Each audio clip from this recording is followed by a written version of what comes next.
Olá, mais uma edição do Jogo de Ideias e mais uma edição do Jogo de Ideias participando da Balada Literária de São Paulo, uma criação e produção do escritor e animador cultural Marcelino Freire. E mais uma vez nesse teatro gostoso de trabalhar, que é do Barco, uma instituição cultural aqui de São Paulo. Hoje a gente tem o prazer de receber duas figuras do Sul, né? Duas figuras, depois a gente vai falar, que pertencem à estética do frio. Aqui ao meu lado, mais uma vez com a gente, Alice Ruiz, tudo bem? Poeta, letrista, autora, por exemplo, de 2 em 1, livro premiado, Conversa de Passarinhos. Ela tem um CD Paralela, precisa voltar a ser no Paralela. Eu procurei, não achei. É bom saber, sinal que não está bem distribuído, ainda existe. Ou já acabou tudo. Sério? É.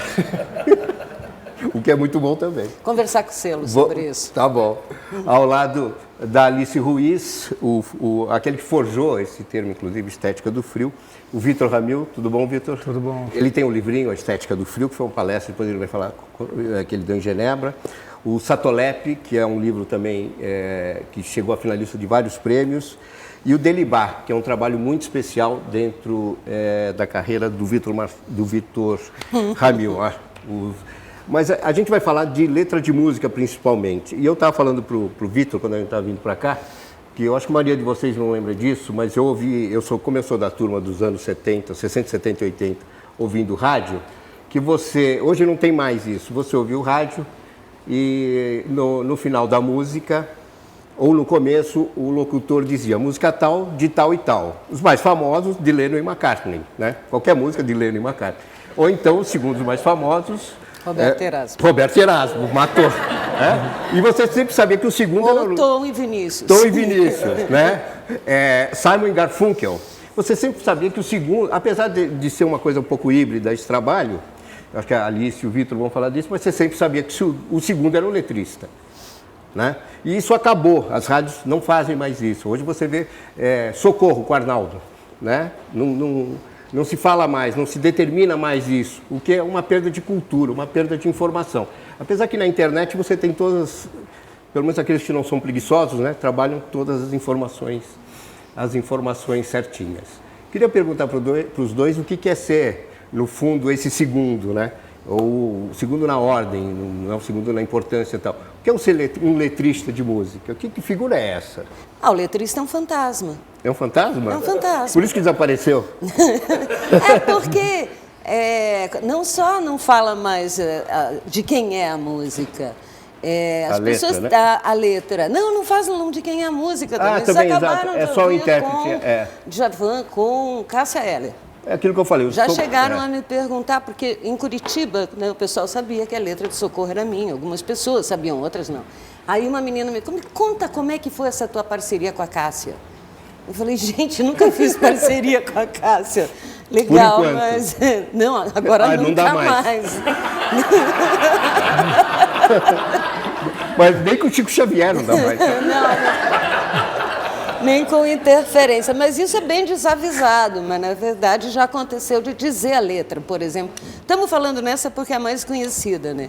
Dizer a letra num evento, e vários outros poemas, eu quis dar um exemplo de haikai, um exemplo de letra de música, um exemplo de poesia, mostrar as diferenças, e depois quando eu saí uma pessoa falou, olha, né, bacana a tua poesia, mas eu gostei mesmo quando você disse a do Arnaldo. Quero socorro. Quero socorro. Então, é fantasma, ninguém sabe, ninguém... Mas eu acho que é mais importante você estar num show e ouvir todo mundo cantando junto do que dizer isso é meu, do que saibam que isso é teu. Eu acho que a emoção de você conseguir dizer os sentimentos de uma época, os pensamentos de uma época, ter esse recall, esse retorno, ninguém sabe que é teu, você está ali no meio incógnito e todo mundo... cantando, vibrando, esse é o prêmio, isso é que vale. Você faz letras desde quando? Desde a década de 80? Desde a década de 70. De 70? De 70. Mas começou assim, para valer, decidido, assim, eu serei isso agora. Já tinha várias, mas foi em 83 quando eu conheci Tamar Assunção. E foi com ele? A gente virou amigo de infância à primeira vista. E começamos a trabalhar imediatamente, e aí virou um trabalho de sentar junto para criar mesmo, e, enfim, tipo casamento. Sem a parte sexual e a romântica, mas troca de consciência total. A romântica podia ter. É meio romântico mesmo, na verdade, né? Duas pessoas trabalhando tanto para fazer uma coisa tão lúdica, é meio romântico. E você, Vitor? Sabe que eu nunca ouvi letra de música? Não? Eu me dei conta, com o passar dos anos, assim, que eu cantava música, às vezes, de outros autores, assim, mas eu nunca parei para ouvir as letras. Eu não sabia nem do que as letras falavam. Eu sempre me interessei pela música, né? Sempre tive muita facilidade para fazer música. Então, eu desde garoto, embora eu tenha começado na minha casa são vários irmãos, todo mundo tocava e cantava. Minha casa era uma casa muito musical. Mas eu lá com 11, 12 anos ganhei um concurso de contos na época e a família achava que eu ia ser escritor, né? Mas ainda assim, com toda a facilidade que eu tinha para escrever, a música era tão forte na minha casa que eu vivia num mundo de música, de melodias, de harmonias e tal.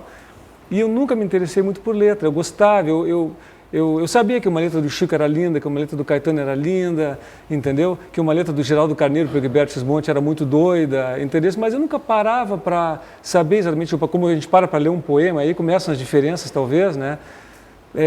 Foi assim, e tanto que no começo também não fazia letras, assim, eu fazia algumas letras e tal, mas não era uma coisa que eu fizesse com facilidade. E eu tinha alguns parceiros. O problema é que quando a gente faz, às vezes, uma música e manda para um parceiro e vem uma coisa que não tem nada a ver com a gente, aquela música, de alguma forma, fica inviabilizada. Começou a me acontecer isso. Por exemplo? Como assim? Não, assim, quando eu fiz o meu primeiro disco, tem lá letras minhas, mas assim, tem letras ali que eu fiz com 14 anos, né? Na época do Estrela Estrela, dessa minha música Estrela Estrela, meu primeiro disco, eu gravei com 18 anos. Então, algumas músicas eu fiz com 14, 15 anos. Letras muito ruins, na verdade, se tu for parar para olhar, né? A única letra decente é a de Estrela Estrela, que está até hoje aí como tipo uma canção de Ninar que ficou assim. Estrela, estrela, como será assim? Tão só e nunca sofrer. Brilhar, brilhar, quase sem querer, deixar ser o que se é.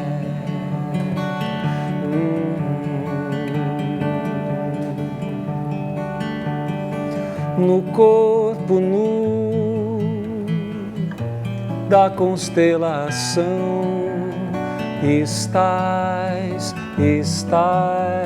sobre uma das mãos e vais e vens como um lampião ao vento frio de um lugar qualquer.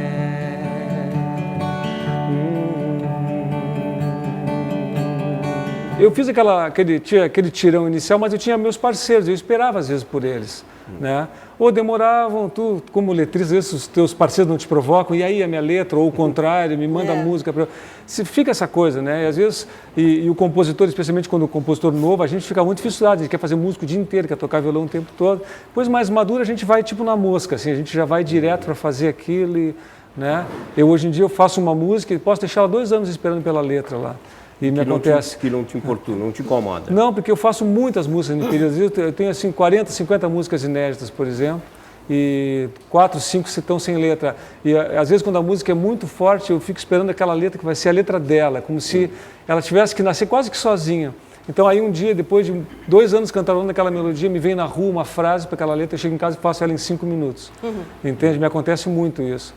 Acontece também de ter uma necessidade de trabalhar objetivamente, né? Mas voltando ao que eu estava te falando, assim, eu comecei a escrever letras mesmo por necessidade, assim, porque os meus parceiros, não é que me decepcionassem, eles eram muito bons, faziam coisas, mas não era o que eu estava buscando. E eu acho que às vezes para tu desenvolver uma linguagem tua, bem pessoal, tu precisa, de certa forma, controlar tudo, vamos dizer assim. A não ser que tu tenha um parceiro muito afinado contigo, né? Você já teve algum assim? Hein? Você já teve algum assim?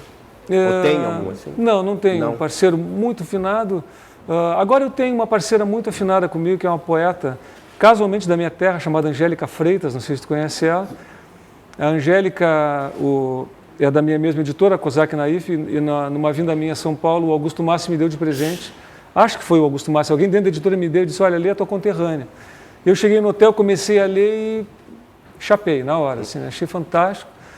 Mas a forma dela não estava estruturada de maneira a sair cantando, vamos dizer assim.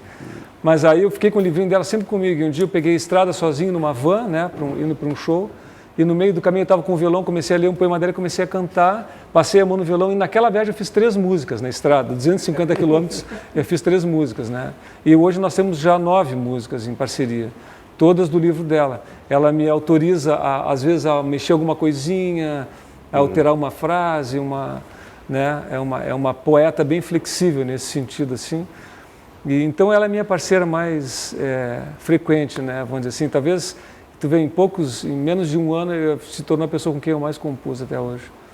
E Alice, fala um pouquinho, vamos contar um pouco para as pessoas como é que é o seu processo de trabalhar, olha, com três parceiros diferentes, a gente poderia dizer assim, sei lá, eu acho que o Itamar foi o primeiro, né? Como é que era trabalhar com aquela figura, com aquele caos todo?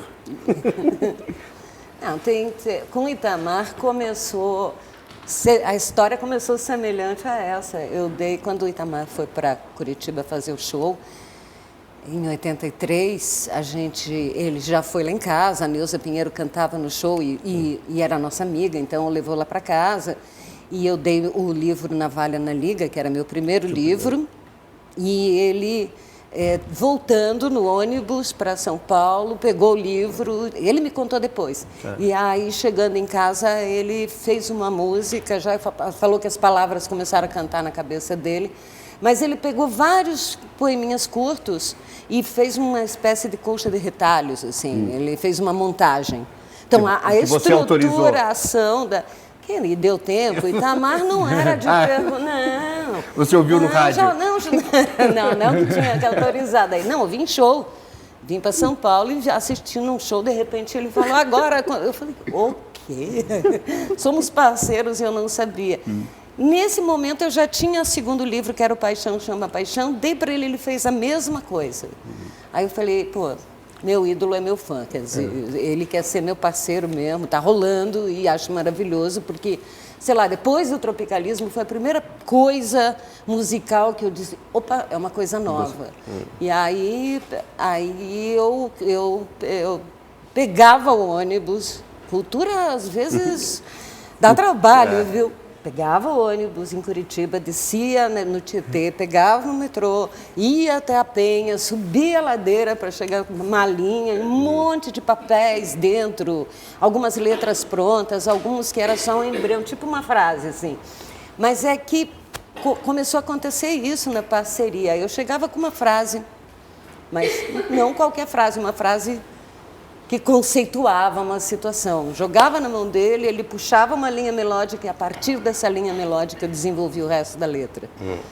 Outra forma que acontecia era a gente conversar horas. E de repente Conversava sobre uma ideia, sobre... Agora, me parece que começava sempre a partir da letra? Ou algum caso ele tinha uma música? Não, começou sempre, com o Itamar, sempre a partir da letra. Você é a mãe mesmo das músicas, né? Isso é uma coisa engraçada, né? Devia ter assim, mas quem que vai fazer essa pesquisa? Quem começou antes? O letrista. Então o nome do letrista faz vem parte do processo de criação, né? Como é que você mas por exemplo, acho que na Argentina primeiro vem o poeta, depois o músico, né? Na ordem, assim, Se não, então lá se não seria McCartney e Lennon. Erasmo e Roberto. Garfunkel. Se bem que no caso do Lennon e McCartney foi uma decisão do Lennon, né? Tanto que o Paul McCartney tentou inverter isso recentemente, né? Porque a assinatura deles valia para todas as músicas, inclusive as que eles fizessem individualmente. E o Lennon dizia, não, Lennon e McCartney soa mais legal do que o McCartney. Ele tinha razão, né? McCartney e Lennon não é tão legal quanto o Lennon e McCartney. Importante, né? Parece que flui, né? Lennon e McCartney. Lennon e McCartney. E o McCartney tentou mudar isso agora e a Yoko Ono, né, muito sabiamente não permitiu, né? Porque a letra tem que te pegar no primeiro verso, né? Ela tem que te conquistar, te seduzir de cara.